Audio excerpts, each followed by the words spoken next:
Solo Media Group à Kaolack 100.4. Solo Media Group à Touba 87.8. Solo Media Group à Ziguinchor 93.1. Solo Media Group à Dakar 90.7, 96.1. Dans un instant, le journal.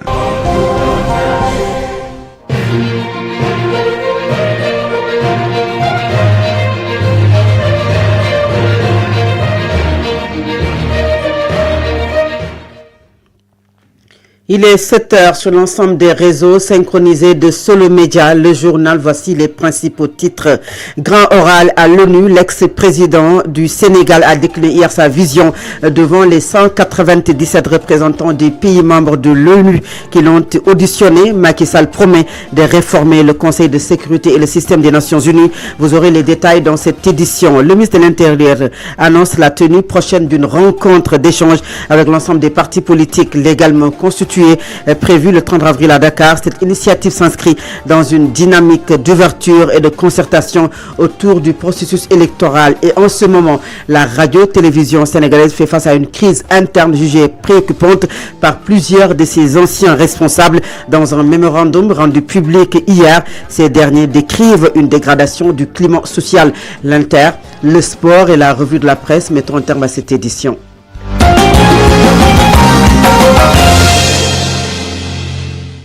À la présentation de cette édition, Fatou Abdoundiaye, la technique est assurée par Baba Edara et Mohamed Thiam.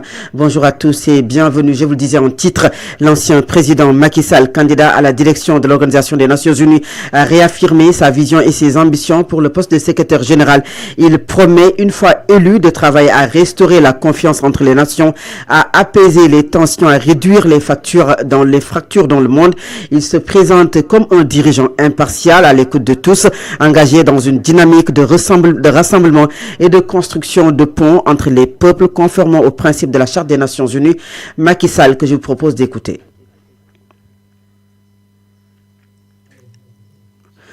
Nous y reviendrons certainement avant la fin de cette édition. Macky Sall qui a également réagi sur un autre point majeur de son intervention en insistant sur la vision de la gestion des conflits internationaux, la nécessité de renforcer la crédibilité de l'action multilatérale et l'urgence d'une mobilisation collective face aux crises, notamment le conflit israélo-palestinien, l'aide humanitaire et la lutte contre le terrorisme. Macky Sall que je vous propose toujours d'écouter. Ça va être ma démarche et mon rôle en permanence. Et je pense que de cette démarche dépendra la crédibilité qui fera adhérer, en tout cas avec le soutien des États membres, qui fera adhérer aux positions de l'organisation sur ces différents conflits. Vous avez parlé du conflit palestinien. Ce conflit Israël-Palestine, on le sait, il est à la fois une menace permanente à la paix et à la sécurité internationale, mais aussi une tragédie humaine. De nombreuses résolutions, vous l'avez rappelé, et initiatives ont été consacrées à ce conflit, ici même, dont le dernier, c'est un peu l'accord du 9 octobre 2025 à Sharm el-Sheikh, chez vous, en Égypte, entre Israël et le Hamas sur la base du plan qui a été proposé par le président Donald Trump. Ma conviction, c'est qu'il faut continuer à travailler dans cette direction, parce que ni la guerre, ni la violence, sous toutes ses formes, ne peuvent apporter la paix et la sécurité à aucune des parties.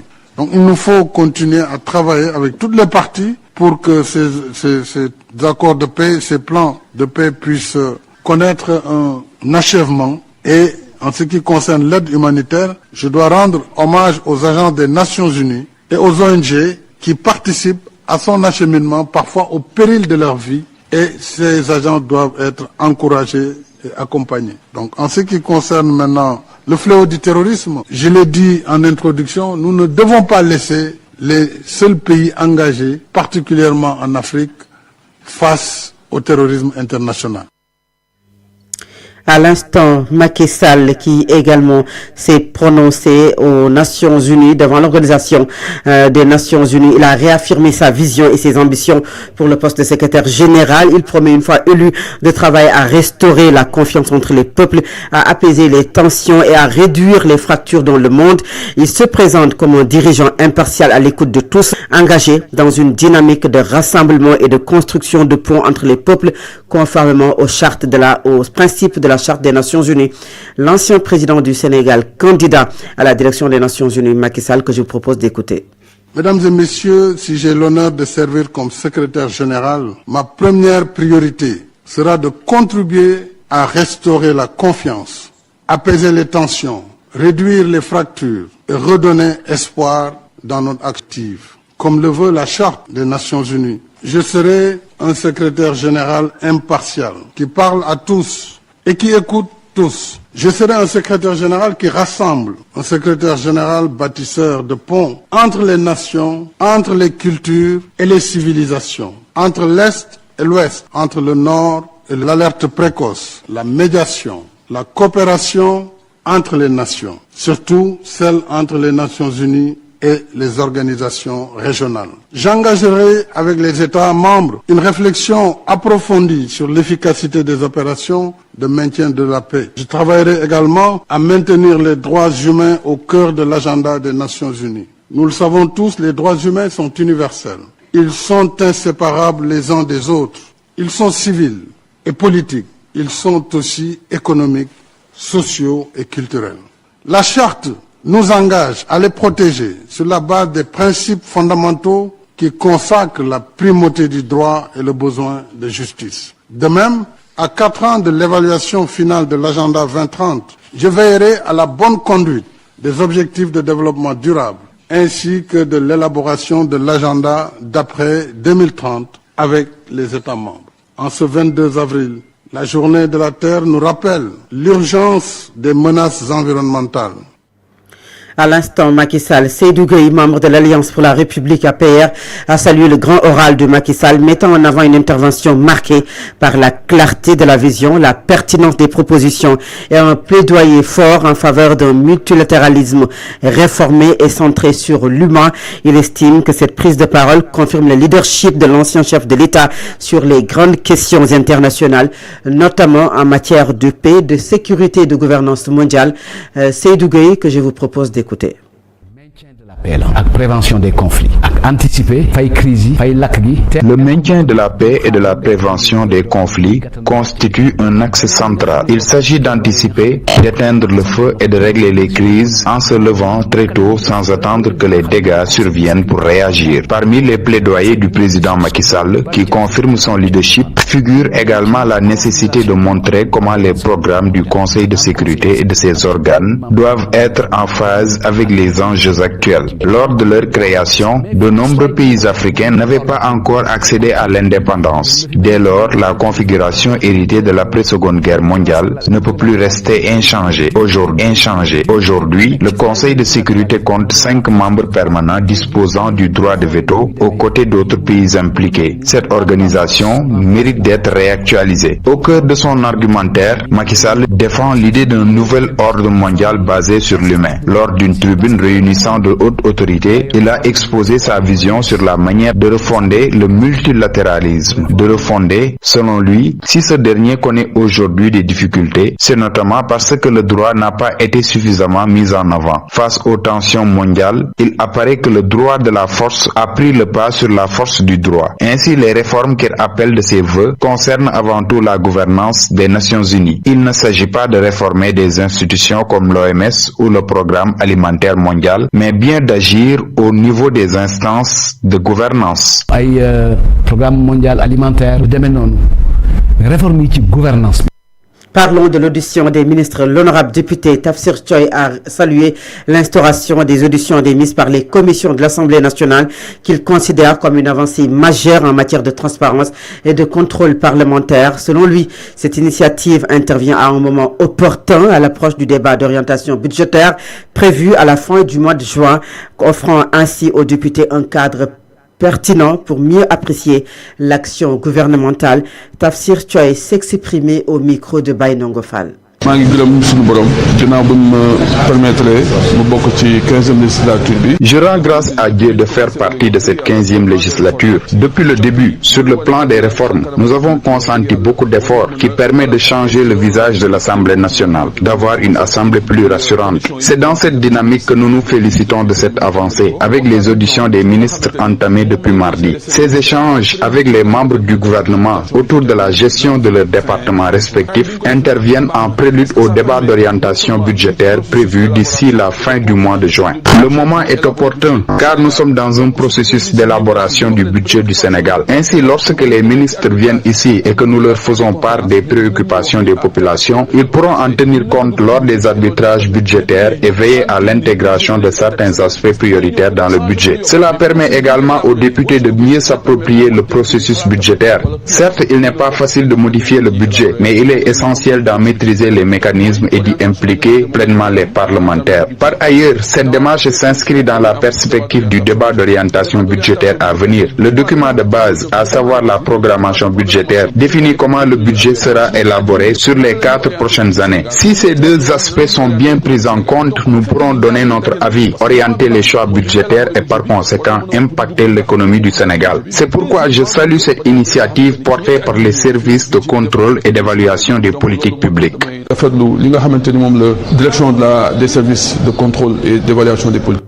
Les propos Tafsir Thioye traduits en français par Baïnongo Fall. À quelques mois d'échéance des électorales cruciales, le ministre de l'Intérieur, Maître Bamba Cissé, passe à l'offensive du dialogue. Une rencontre inédite réunissant l'ensemble des partis politiques est annoncée à Dakar. Objectif affiché, apaiser le climat, partager les informations clés et poser les bases d'un processus électoral crédible. Mais derrière l'appel à la concertation, les enjeux politiques restent explosifs. C'est un récit de Mamsorne Dramé.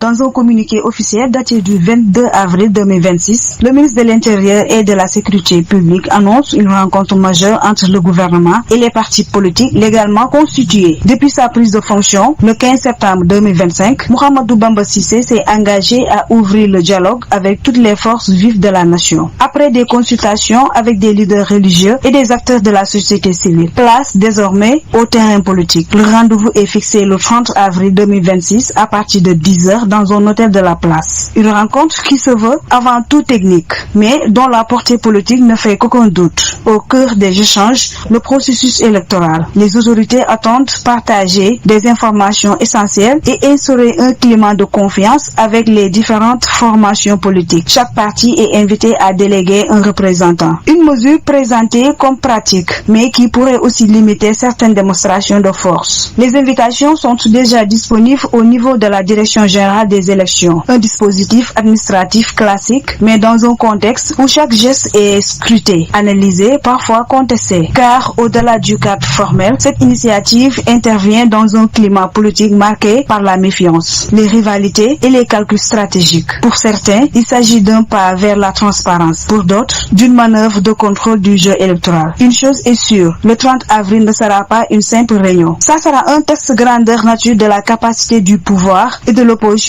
à se parler sans se déchirer. Car derrière les mots de dialogue, c'est déjà la bataille électorale qui se dessine et elle ne fait que commencer.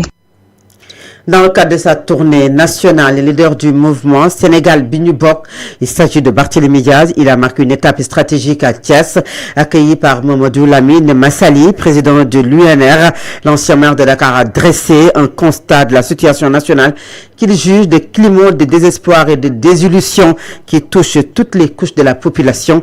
Barthélémy Diaz a lancé par ailleurs un appel solennel à l'unité des forces vives pour bâtir d'ici 36 mois une alternative crédible et durable. Barthélémy Diaz est au micro d'Adja Aminata Faye. Et partout où nous passons, toutes couches confondues, tout âge confondu, c'est le désespoir, c'est la désillusion, pour ne pas dire la déception, voire même dans certains cas la trahison. Et je voudrais vraiment rassurer le président Massali ainsi que ses compagnons en leur disant que ce que je suis en train de voir et ce que je suis en train d'entendre, vous dire que ceux qui sont actuellement au pouvoir, ce n'est qu'une question de temps. Je pense que nous n'avons pas besoin de nous organiser pour nous opposer à ces gens. Nous opposer à ces gens serait une perte de temps pour nous. Mais je pense plutôt que nous devons travailler à nous organiser à être une alternative crédible, une alternative fiable, viable et durable pour toutes les générations. Nous avons aujourd'hui un peu moins de 36 mois pour nous organiser. Nous organiser à être une alternative crédible. Eux, ils s'opposent à eux-mêmes. Et ils le font très bien. Et je vous dis, dans les jours à venir, les semaines à venir, pour ne pas dire les mois à venir, vous allez voir ce qui va se passer à la tête de ce pays. Parce que ces gens-là ont exploité des mécanismes qui n'ont rien à voir et qui n'ont rien à faire dans une république qui se respecte. Et aujourd'hui, je reste convaincu que ces mêmes stratégies qu'ils ont utilisées se retourneront contre eux. Donc je terminerai en lançant un appel au président Mohamedou Massali, à ses amis, à ses compagnons, ainsi qu'à toutes les forces vives de la nation, qu'elles soient les forces politiques, syndicales, la société civile, apolitique, particulièrement à la jeunesse, pour qu'on puisse sauver ce pays, le remettre sur les rails et construire ce pays vers un avenir durable. Solo Media Group. L'information en temps réel. 7h est passée de 15 minutes. Vous écoutez le journal sur Solo Média. En plus bref, la radio-télévision sénégalaise traverse une période de tension interne jugée préoccupante par d'anciens responsables de l'institution. Dans un mémorandum rendu public hier mercredi, ces derniers alertent sur la dégradation du climat social et ses répercussions possibles sur le service public audiovisuel. Les signataires rappellent le rôle central de la RTS en tant qu'acteur majeur de la communication publique et de la conservation des archives audiovisuelles au Sénégal. Ils estiment toutefois que l'entreprise fait face à une crise profonde marquée selon eux par un climat social délétère et un mouvement de contestation du personnel. Cette situation, affirme-t-il, impacte le fonctionnement des chaînes de radio et de télévision ainsi que la production des contenus. Et puis ce 23 avril marque la journée mondiale du livre et du droit d'auteur, une occasion pour revisiter nos écrivains, notamment ces femmes de lettres sénégalaises qui, à travers leurs œuvres, dénoncent certaines réalités sociales et portent la voix des oubliés. Docteur Aminata Sow Fall à Mariama Ba, en passant par Sokhna Benga, ces auteurs ont su faire de leur plume un véritable outil d'engagement. Leurs écrits explorent la condition féminine, les mutations sociales et les défis contemporains, transformant les mots de la société en mots porteurs de sens. Le point avec Adja Aminata Faye. Célébrer le 23 avril de chaque année la journée mondiale du livre et du droit d'auteur est une occasion de faire résonner les noms de braves dames engagées dans la littérature. Il serait donc difficile de ne pas tourner le regard vers des plumes féminines sénégalaises qui ont marqué et continuent de marquer la scène littéraire par leur audace et leur engagement. Parmi elles, Aminata Sow Fall s'impose comme une figure pionnière ayant ouvert la voie à toute une génération d'auteurs avec des ouvrages majeurs tels que La grève des bateaux, une satire cinglante sur l'hypocrisie de la société face à la pauvreté et la mendicité. À ses côtés, Mariama Ba, avec son œuvre intemporelle Une si longue lettre, le cri du cœur de Ramatoulaye sur la polygamie, dans la même dynamique des écrivaines comme Ken Bogoul ou encore Aminata Maïgaka enrichissent ce paysage. Ken Bogoul à travers le baobab fou, un récit d'une quête d'identité douloureuse entre l'Afrique et l'Europe. Aminata Maïgaka, l'auteur de La voie du salut et brisure de vie, qui dépeint avec justesse les luttes quotidiennes des femmes sénégalaises face aux pesanteurs sociales. Les œuvres de Sokhna Benga qui illustrent parfaitement cette écriture engagée et profondément humaine dans Le Dard du secret. Elle plonge le lecteur au cœur des non-dits et des tensions sociales, mettent en lumière la blessure invisible qui traverse les familles et les communautés. Avec l'ordre de Ninkinanka, elle mêle imaginaire et tradition africaine pour explorer les croyances, les richesses symboliques et les enjeux liés à l'héritage culturel. Aminata Sow Fall, Mariama Ba, Ken Bogoul, Aminata Maïgaka, Sokhna Benga, pour ne citer que celles-ci. À travers leurs mots, ces femmes écrivaines ne se contentent pas d'écrire, elles questionnent, dénoncent et inspirent. Leurs plumes deviennent ainsi des instruments de réflexion et de transformation sociale. Lire ces femmes, c'est entendre des vérités affrontées, des réalités et surtout apprendre à transformer des mots en mots. Pour emprunter la citation de Mariama Ba, la femme ne doit pas être l'accessoire qui orne, l'objet que l'on déplace, la compagne que l'on flatte ou calme avec des promesses. Adja Aminata Faye, hommage à toutes ces femmes qui portent la voix des sans-voix.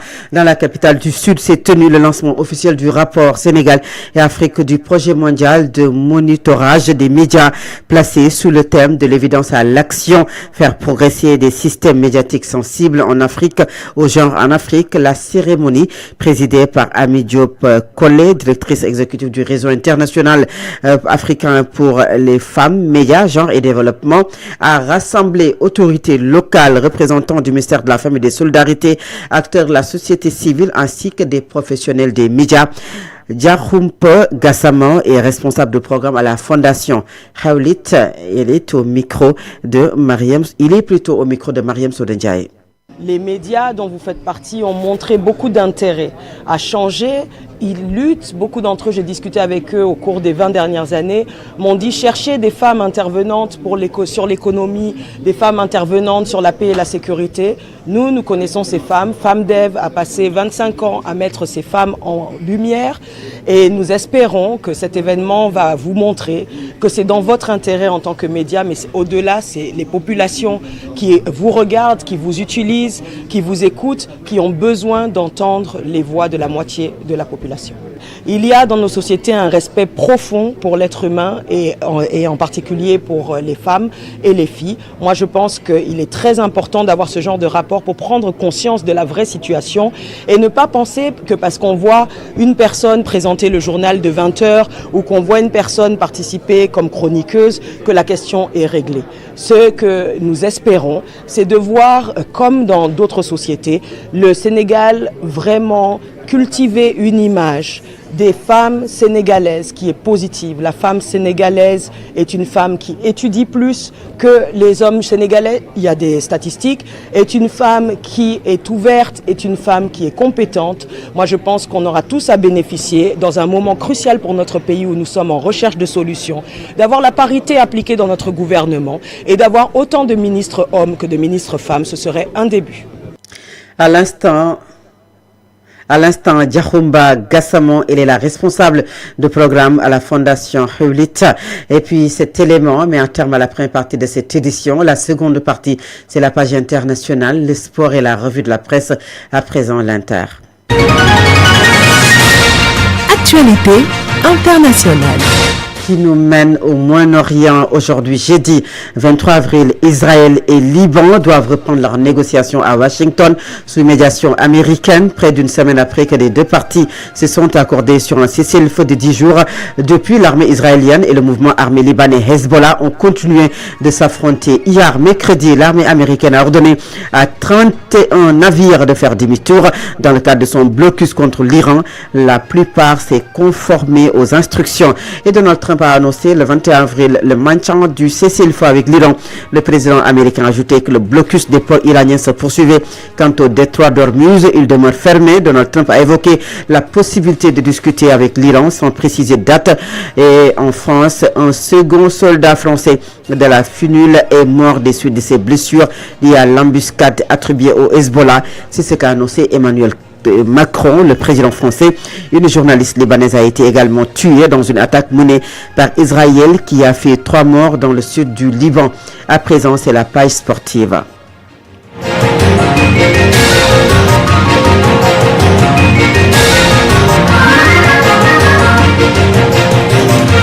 Solo Média. L'actualité sportive.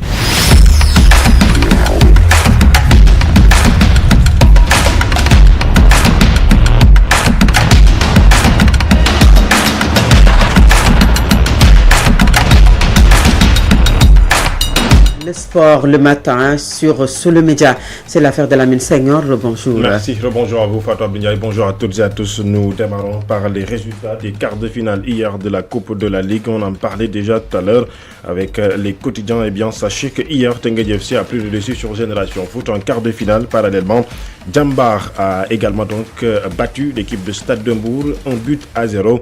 Eh bien, Teungueth FC et Djambar rejoignent donc les demi-finales de cette Coupe de la Ligue édition 2026. Eh bien, sachez que les demi-finales donc se sont déjà dessinées. Eh bien, sachez que l'équipe de l'AS Douane défiera la Sonacos en demi-finale, là où Teungueth FC fera face à Djambar. Les demi-finales donc seront jouées dans 2 semaines. C'est donc les matchs des demi-finales de cette compétition de la Coupe de la Ligue édition 2026. Eh bien, nous parlons cette fois-ci donc du championnat en France, ou avant de parler du championnat en France, nous parlons de la Coupe de France. Hier, Nice a rejoint l'équipe de Lens en finale de cette compétition, après avoir pris le dessus sur l'équipe de Strasbourg 2-0. L'équipe de jeunes Sénégalais, Antoine Mendy et Yehvan Diouf, jouera donc la finale de la Coupe de France face à Lens, qui, je rappelle, donc à 2 Sénégalais également. Il s'agit donc de Malang Sarr, surtout le défenseur qui jusque-là n'est pas appelé donc par l'équipe nationale du Sénégal. La finale de la Coupe de France pour l'édition 2026 va donc opposer Nice à l'équipe de Lens. Parlant de la Coupe, eh bien cette fois-ci, c'est la Coupe d'Italie. Hier, l'équipe de Lazio de Rome, de jeunes Sénégalais, l'attaquant Boulaïdia a rejoint l'équipe de l'Inter Milan en finale de cette Coupe d'Italie. Hier donc, Lazio a défait l'Atalanta Bergame à la séance fatidique des tirs au but. Boulaïdia jouera donc la finale de la Coupe d'Italie. Eh bien, cette fois-ci, nous parlons de la Liga d'Espagne. Eh bien, le Barça a encore une fois davantage creusé son écart face au rival le Real Madrid. Hier, le club catalan a pris le dessus sur Celta Vigo, 1-0, creusant davantage l'écart avec 9 points face justement donc à l'équipe du Real Madrid qui occupe la 2e position. Je rappelle que c'est donc à l'issue de la 33e journée de Liga. La seule inquiétude, c'est la blessure du jeune, la pépite Lamine Yamal, qui est sorti donc sur blessure. Jusque-là, nous essayons donc de creuser, Fatou Abdou, pour essayer de savoir quel sera bien entendu ces lendemains Lamine Yamal à moins de 2 semaines. Dirait-on en tout cas du grand classique espagnol qui doit opposer le Barcelone face au Real Madrid. Ce sera donc le 10 mai et parallèlement à moins de 49 jours, retenez bien, 49 jours avant le coup d'envoi de la Coupe du Monde 2026. Fatou Abdou, c'est la fin de cette page sportive. Barcelone et le Real Madrid, ça c'est un derby. Hein. Ah oui, un derby, même dans la radio, c'est un derby entre Mohamed Diam et les autres qui supportent le Real Madrid. Le Real Madrid, c'est sûr. C'est le derby espagnol. Merci beaucoup Amine Senghor. Et puis le dernier point de cette édition, c'est la revue de la presse. Nous restons bien sûr avec vous. Rebonjour. Solo Media Group. La revue de presse.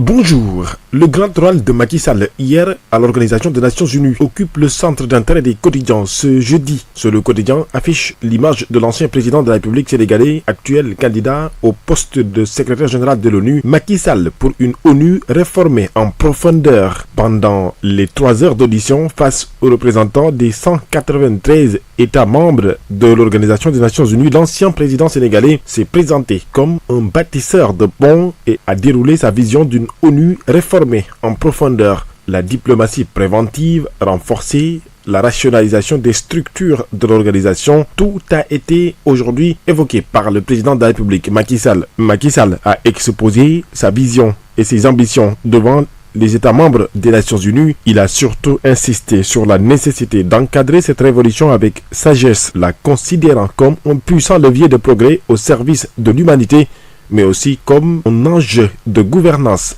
mondiale. Face à l'urgence des défis ou crises sécuritaires, des changements climatiques et des inégalités persistantes, le candidat a rappelé le rôle central du multilatéralisme. Il a évoqué sa vision centrée sur la restauration de la confiance internationale et le renforcement de l'action collective. Macky, sa vision du secrétaire général de l'ONU, l'opération de séduction, renchérit Vox Populi. Je serai un secrétaire général impartial qui parle à tous et qui écoute tout le monde. Il a exprimé son souhait d'apporter à l'Organisation des Nations Unies son expérience de près de 40 ans de responsabilité publique, du bas de l'échelle au sommet de l'État.